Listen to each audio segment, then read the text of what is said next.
Welcome to the Deep Dive. Today, we're taking on a really significant topic, the attacks of September 11th, 2001. Indeed. And our main guide here is the 9/11 Commission Report. It's a massive piece of work, based on countless interviews, documents. Exactly. We'll bring in some other context too, but that report is the core. Our goal isn't to drown you in detail, but really to pull out the crucial findings. To get a clearer picture of what led up to it, what happened during the immediate aftermath, focus on the big takeaways and the key questions raised. Right. So let's start at the beginning with the hijackers and the flights on that morning. Okay. American Airlines Flight 11. 5 hijackers. Mohammed Atta, Abdulaziz Al-Amari, Satam Al-Suqami, and then the brothers, Wael and Walid El-Sheri. And there was this system, CAPPS, Computer-Assisted Passenger Prescreening. Otto was flagged by it. He was in Portland, and 3 others were flagged in Boston. But here's the thing. It only really affected their checked bags. Not the actual checkpoint screening. No, it didn't trigger extra personal screening. So despite the flags, all 5 got through security. They boarded American 11 between 7:31 and 7:04 a.m. That just seems incredible. The system flagged them, but not in a way that stopped them. It highlights the limitations of the systems back then and their seating.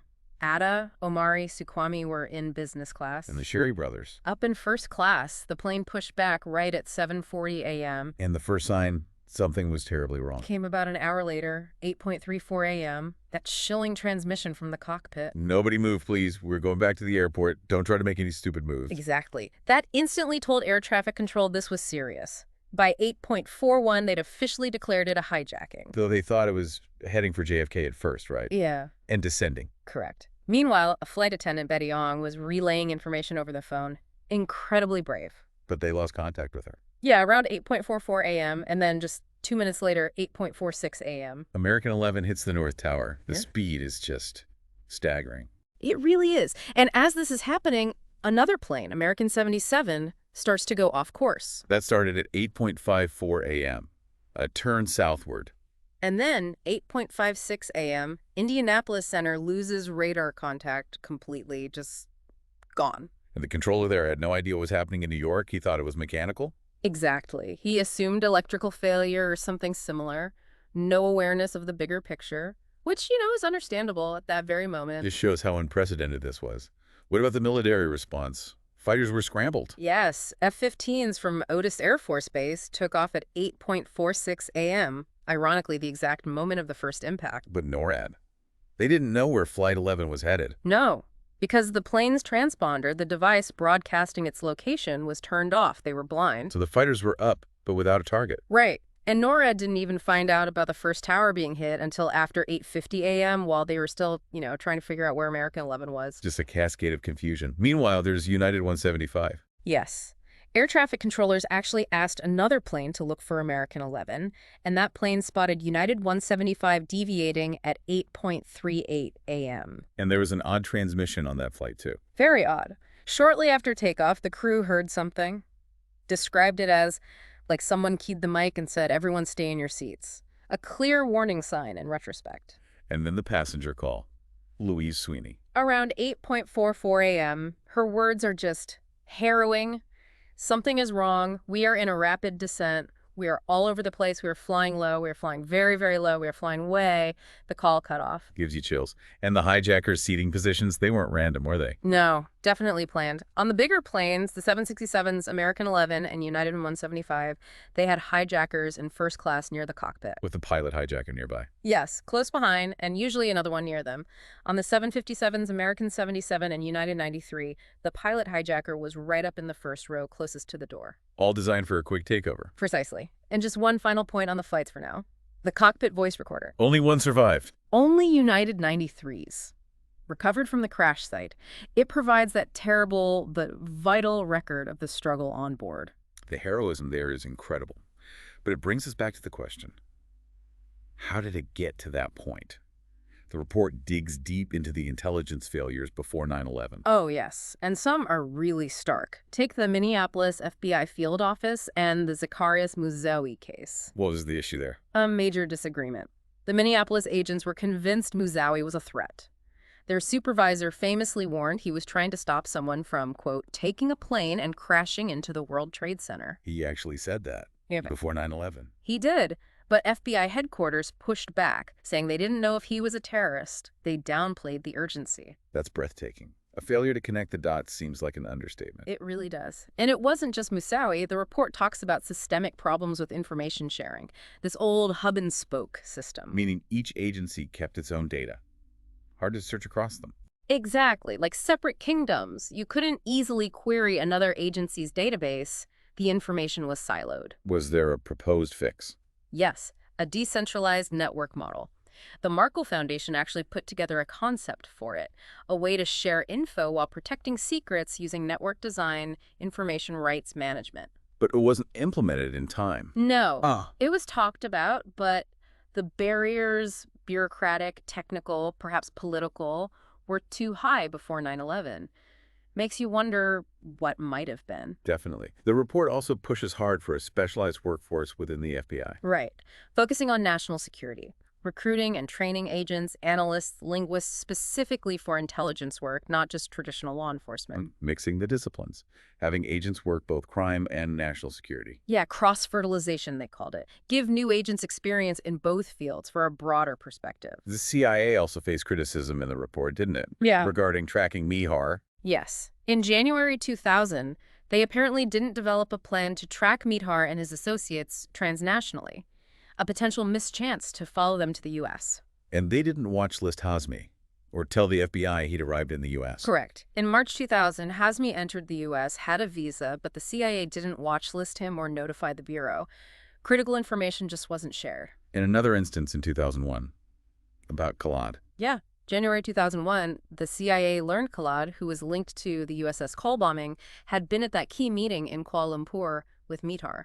But again, that info wasn't passed to the FBI. It feels like key puzzle pieces were just sitting in different boxes. That's a good way to put it. Even existing tools weren't fully effective. The typo off watch list, the terrorist list the FAA, apparently found the FBI's access to it too difficult to use routinely. So potentially useful data wasn't easily accessible for airport security. Seems that way. And going back to CIPPS, that passenger screening system. Only flag-checked bags, not carry-ons or the passengers themselves for extra screening. Right.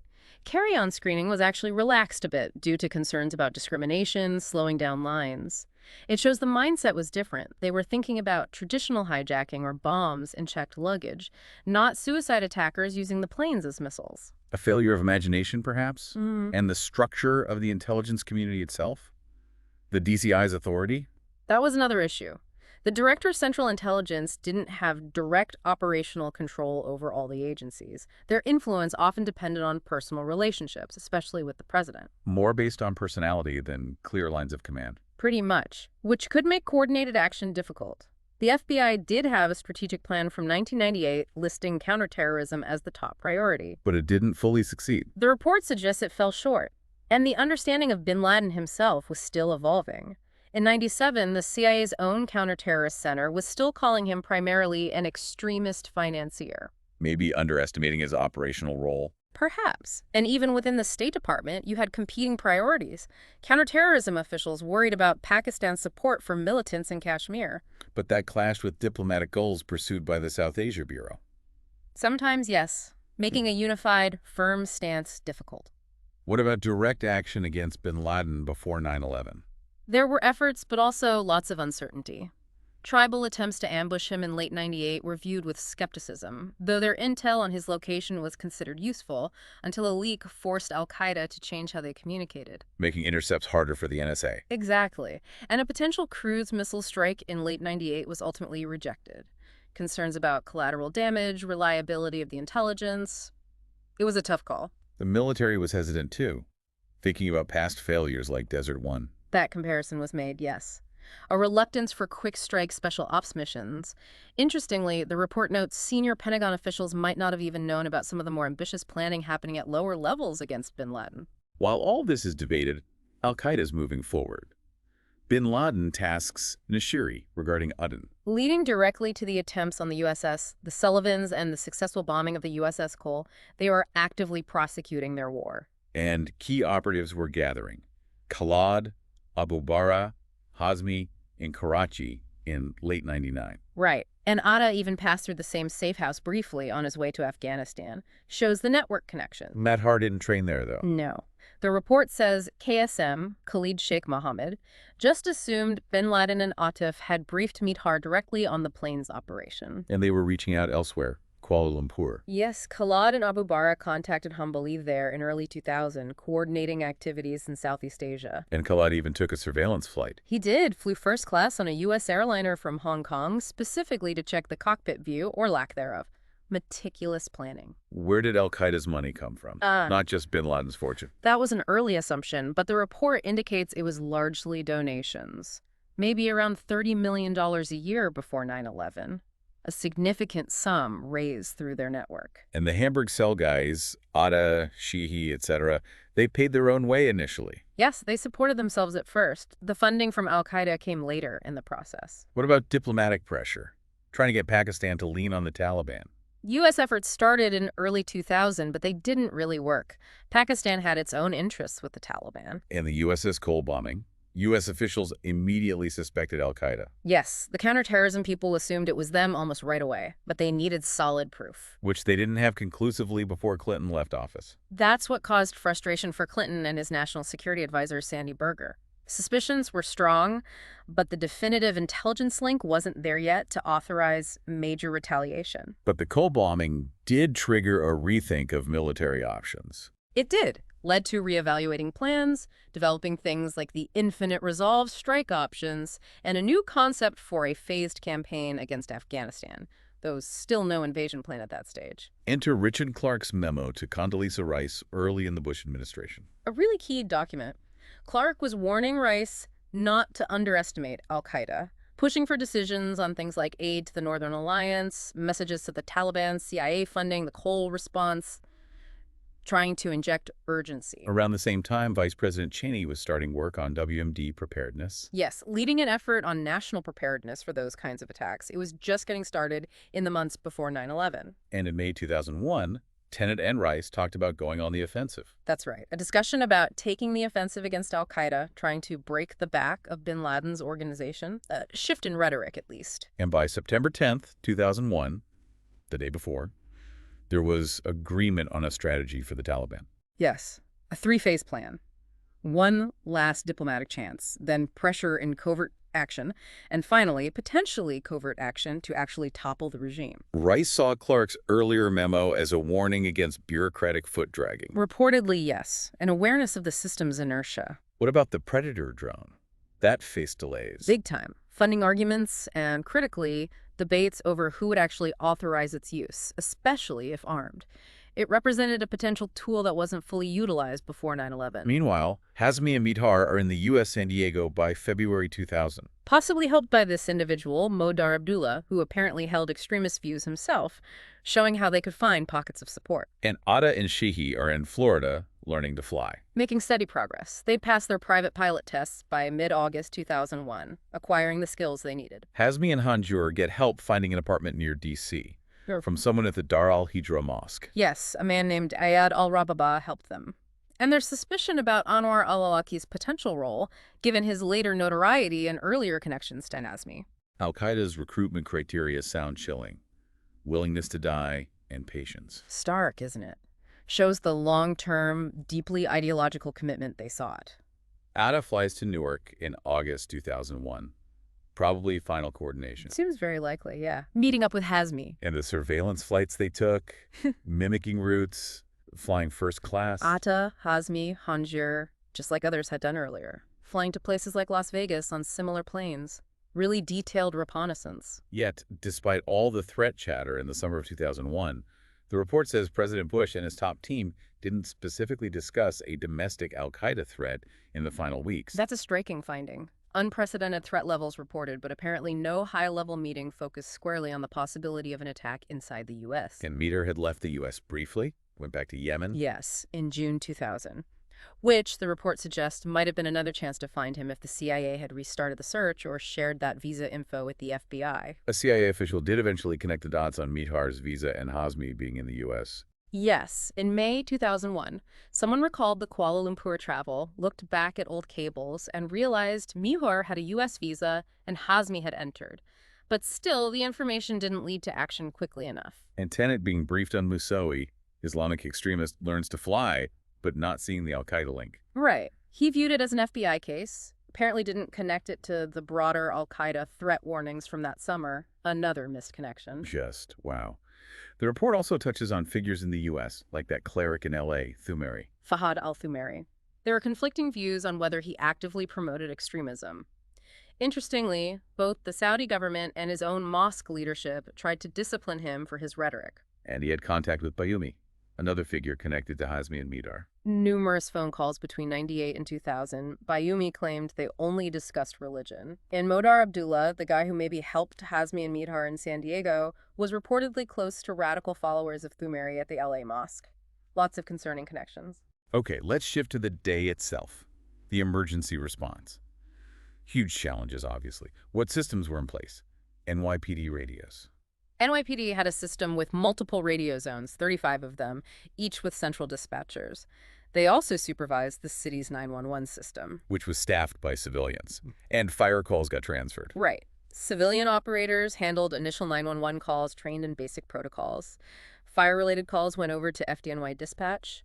And you also had the Port Authority Police, the PAPD, with officers in both towers, including their specialized ESU team. What about the Office of Emergency Management, OEM? Where were they? Initially, they decided to stay in their command bunker after the second tower was hit. But then, around 9.3 day, realizing planes were still unaccounted for, they ordered an evacuation. Did other agencies manage to get liaisons there before they left? The report says no. No outside agency reps reached OEM before the evacuation. They did have field responders out, though, in the tower lobbies at the FDNY and NYPD command posts, trying to coordinate on the ground. Inside the towers, FDNY was trying to order evacuations. Yes, particularly in the North Tower. Orders went out over tactical and command channels. Some battalion chiefs were very aggressive, even using bullhorns, trying to get everyone out. So first responders were absolutely critical in rescuing people. Immense heroism, guiding people out, going back in. But the communication systems struggled badly under the strain. The 911 systems weren't really integrated with the fire department's operations. Not adequately, no, and this had terrible consequences. The FDNY issued a full evacuation order very early, by 8:57 a.m., but that message didn't get through effectively to the 911 operators or dispatchers. So people calling 911 were potentially being told to stay put, even after the fire department ordered evacuation. For almost an hour, yes. Operators often advised people above the impact zones not to evacuate themselves, and they weren't told that rooftop rescues had already been ruled out as impossible. That's tragic, just devastating communication failures. It likely costs lives. The report points to significant flaws in FDNY command and control, which they've worked on since. It's a bit less clear if the Port Authority made similar systemic changes for PAPD command. And overall coordination between the agencies, FDNY, NYPD, PIPD. A major problem. No real unified command. They set up separate command posts in different locations. OEM, which should have been the hub, evacuated and hadn't established strong links beforehand. So responders going up the stairs often didn't have a clear picture. Exactly. Operating bravely, but often without full situational awareness or coordination with other units. And tragically, almost every single first responder death was due to the towers collapsing. How many people were estimated to be in the complex? Civilians. Around 17,400 in the whole WTC complex. Turnstile counts suggest maybe 14,000 or so were typically in the Twin Towers themselves by 8:45 a.m. And most people below the impact zones got out safely. Thankfully, yes. The vast majority below the fires evacuated. There's also that haunting detail, a photo capturing one person falling from the South Tower, a stark image of the desperation. Some companies suffered terrible losses. Marsh. Man. Huge losses. Marsh lost 358 employees. Yeah. They were right below Cantor Fitzgerald in the North Tower. Aon in the South Tower lost 175. Just awful. And the NYPD's 35 radio zones. Another layer of complexity for communication that day. Let's move to the government response after the attacks. Policy shifts, strategic decisions. President Bush's address that night. A very powerful moment. Returned to the White House late evening, addressed the nation, made that famous declaration. No distinction between the terrorists and those who harbor them. And he gave immediate orders to Rumsfeld, Shelton, O'Neill. Yes, told Rumsfeld and Shelton to develop the military plans against the Taliban and al-Qaeda, protect U.S. forces, tasked Treasury Secretary O'Neill to go after al-Qaeda's money.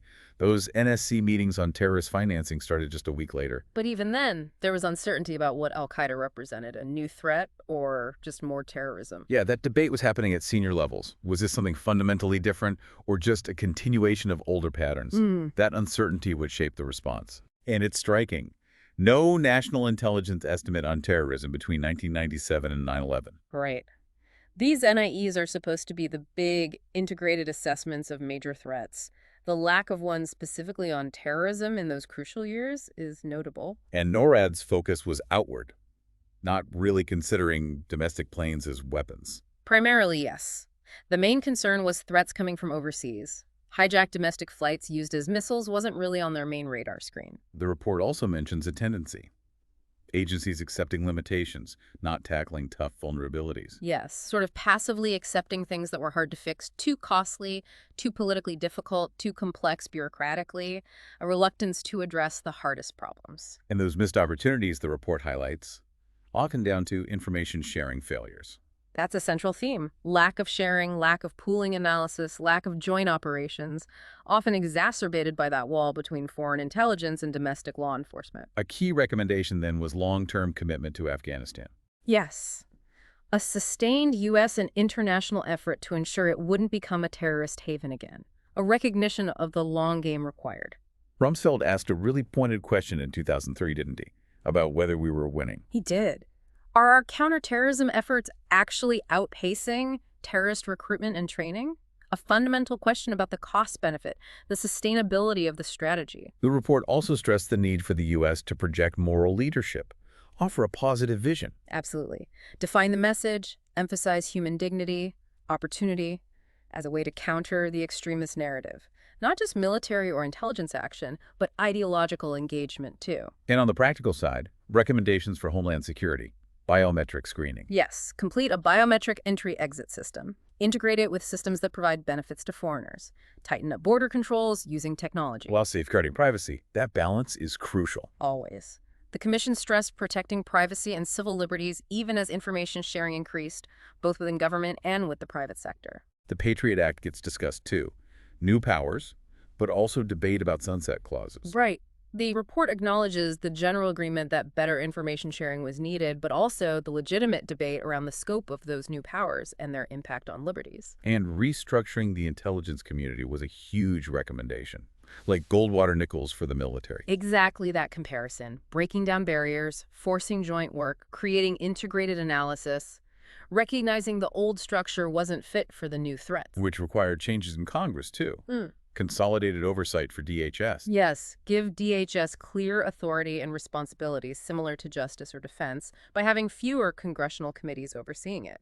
Streamline the oversight structure. Going back to the days right after 9/11, that Camp David meeting, Iraq was already being discussed. It was. Alongside Afghanistan, potential action against Iraq was part of the discussion from the very beginning, shows how broadly the administration was thinking, and the meeting with Pakistan's ISI chief, General Mahfoudid. Pivotal.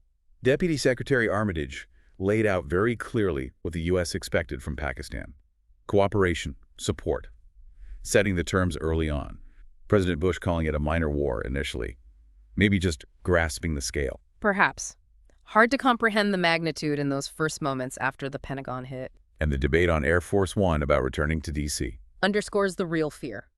The president wanted back, but the Secret Service, Vice President Cheney, urged him to stay away. Too dangerous. Too many unknowns. Cheney specifically mentioned 3 missing planes and the Pentagon attack. Yes, making it clear why returning immediately was considered too risky. The threat felt very immediate and ongoing. But United 93 wasn't mentioned in that early White House call.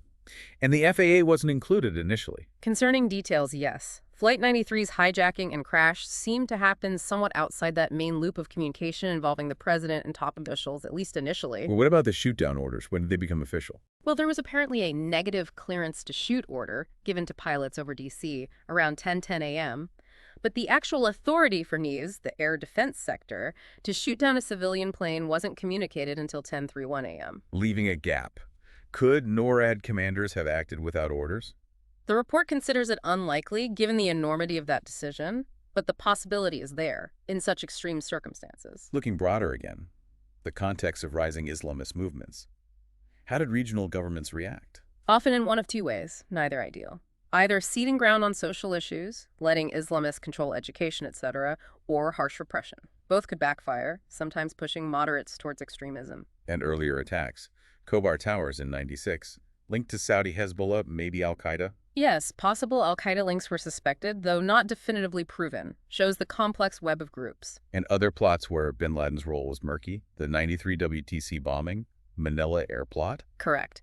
His direct hand wasn't always clear in those earlier events, even if his influence or funding might have been present. Al-Qaeda had internal shifts too, losing their military committee head. Abu Ubaidah al-Banshiri died relatively early after bin Laden returned to Afghanistan. That forced adjustments in leadership. But their public message became clear. That 1998 declaration. Very clear. Calling for holy war, expulsion of Americans from the Gulf, and bin Laden explicitly saying they didn't distinguish between military and civilians. No ambiguity there. Early U.S. counterterrorism focused more on state sponsors. In the 70s and 80s, yes. State-sponsored groups, regional conflicts. The CIA's Counterterrorist Center was created in the mid-80s after attacks in Rome and Athens, trying to centralize things. But Congress was slow to react pre-9/11. The report criticizes Congress for slowness and inadequacy. Attention was episodic, fragmented, no major reforms or consistent oversight. And the early view of bin Laden as mainly a financier. Yes, CIA noted his funding of Egyptian terrorists in Sudan in '93. State debt linked him to the blind sheikh. He got on the Tippikoff watch list in '93 when Sudan was named a state sponsor. The focus was often on the money. Even in 2001, CIA's disruption efforts were seen as taking the offensive. That was the internal view, yes. Suggests they felt they were actively combating him, even if the full scale wasn't grasped. And that May 2001 conversation, Rice asking if bin Laden could be influenced, Clark and Black saying no. Right. They believed he was beyond deterrence in the traditional sense. Hazmi and Mihtar getting to San Diego, maybe helped by Modar Abdullah. That possibility exists, highlighting potential support networks. Atta looking into a green card. Bin al-Shib trying for visas. They wanted to blend in. Attempts to establish legitimate seeming presence, yes. Bin al-Shib failed multiple times to get a visa, though. And al-Qaeda's funding. Relying on a network, not just bin Laden's supposed billions. The U.S. initially overestimated his personal wealth's role. The network was key. Pressing Pakistan on the Taliban started early 2000. Offered incentives. Yes, even floated a potential presidential visit. But Pakistan was seen as unlikely to act against its own interests. And the Taliban were described as basically a state sponsored by terrorists. There was a direct diplomatic approach to the Taliban in late 2000. Yes, a meeting with their deputy foreign minister delivered a stern and foreboding message about expelling bin Laden. Didn't work. And Clinton's requirement for proof on the Cole bombing. He needed that definitive link before launching major action. Berger confirmed they had suspicions, but no firm conclusion by the time they left office. Shelton tasking Franks to review military plans late 2000 led to those new options. Yes, the infinite resolve options, the phased campaign concept, reevaluating how to potentially strike bin Laden or Afghanistan. Clark kept pushing for urgency in early 2001, trying to get it to the Principals Committee. He did, trying to elevate the issue and force decisions. Cheney's WMD task force was just starting up in May 2001. Yes, indicates growing awareness of that specific threat, but the work was nascent. And disagreement within the government about whether to actually try and overthrow the Taliban? Differing views on that, yes. A big step with complex implications. But they reached agreement on that three-phase strategy on September 10th. Formal agreement the day before everything changed. And the Predator drone? Yeah. Still stuck in bureaucratic limbo that summer. Facing delays, funding, and that crucial question of who gets to authorize its use.